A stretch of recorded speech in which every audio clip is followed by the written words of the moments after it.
Cankuzo, Rumonge na Gitega. Umuti n'uwuhe ku mbwa zirya abantu? Muri iyi minsi ikibazo c'imbwa ziyerereza mu nyuma zikarya abantu casubiriye kuba ndanse. Akarorero, muri iyi minsi ya vuba izo mbwa zaravuzwe cane mu zahoze ari intara ya Gitega na Rumonge, imbere yaho naho zavuzwe mu yahoze ari intara ya Cankuzo. Nk'akarorero, Igitega muri quartier Rukoba kuwa 20 Gitugutu uyu mwaka, umwana w'umuhungu w'imyaka 8 yarariwe n'imbwa ziyerereza zisigaza amagufa gusa. Abavyeyi b'uwo mwana bavuga ko yarasubiye kw'ishure avuye kwa inakuru, aca mu nzira iri mu biti, bararindira ko ataha muhira barabura. Mu gatondo ko kuwa 21 Gitugutu 2025 bumvise abarengana bahamagara ko babonye imbunzu mw'ishamba, niho gusanga hasigaye amagufa yonyene. No mu Rumonge imbwa nk'izo nyene ziragiramiye abantu, aho abashika ku 10 bariwe nazo mu ndwi imwe gusa yarangiye kuri uno wa 30 Gitugutu. Bose bava ku mutumba wa Birimba uri mu gisagara ca Rumonge. Bamwe mu bamaze kuribwa n'izo mbwa bemeza ko ziyerereza ijoro n'umurango.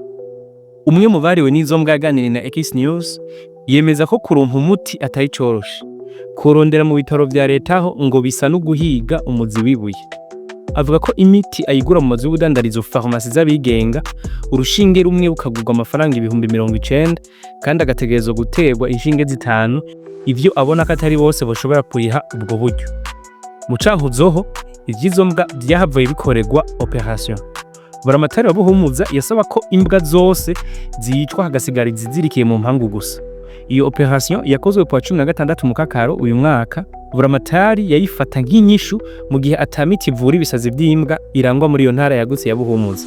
Yasigura ati: tugeze aho turungika abagwayi bacu mu Rutana inobiance.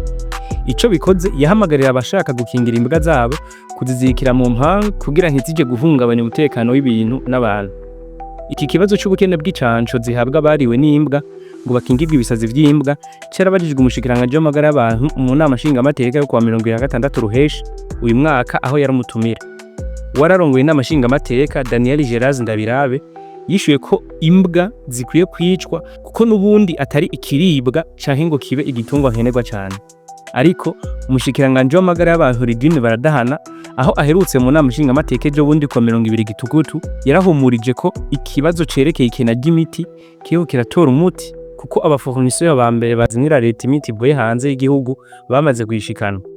Yongeye amenyesha ko mu kwezi kwa 12 hazoba hari imiti ku rugero rwiza, harimo n'urucanco rukinga ibisazi by'imbwa vaccin antirabique rwarumaze igihe rutaboneka. Yavuze ko ugo rucanco ruriko rurakogwa kandi vuba cane ruzoshika. Aho muherereye mwebwe hari imbwa birateye ruhagarara?